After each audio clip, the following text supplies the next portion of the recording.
Hello and welcome. My name is Thomas Keenan, and I've got a couple of industry veterans and leaders here today with me in the container space.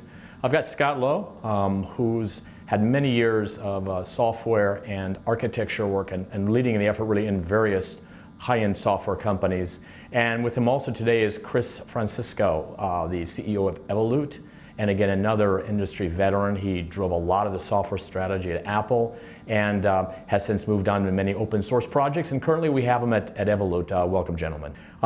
Scott, let's start out with you. Why exactly are enterprises interested in containers, and what do they hope to achieve, and what are some of the benefits? So there's a number of benefits that organizations can see if they adopt containers, but it's important to understand that these benefits may not immediately manifest themselves. Some of these benefits appear when the organization evolves over time as their maturity and their experience with container technologies also evolves and grows. But there are a few benefits that we can point out sort of right away.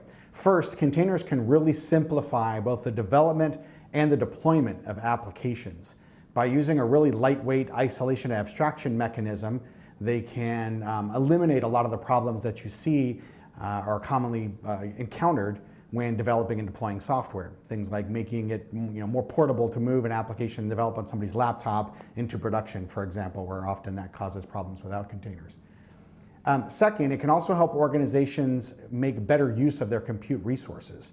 Containers are very lightweight, and so in some cases, by leveraging the same isolation mechanism that we use to isolate the applications from the operating system, we can also use that to isolate applications from one another, and thus enabling them to run applications together on compute instances, whereas previously those may have been using a mechanism like a virtual machine or even separate physical hardware.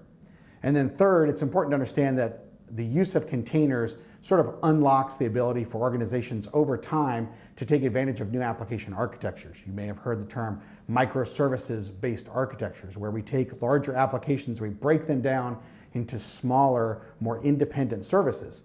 The adoption of this sort of architecture and then reorganizing teams and development processes around this sort of architecture can really enable organizations to achieve much faster velocity in software development and a much faster velocity in terms of how often and how frequently they deploy.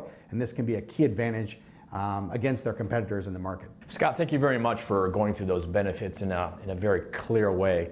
And I have to ask, Chris, if the benefits are there, what exactly is keeping the enterprise from migrating more quickly to the world of containers and the potential benefits? When you look at containers, there's three core areas that enterprises are coming into challenges.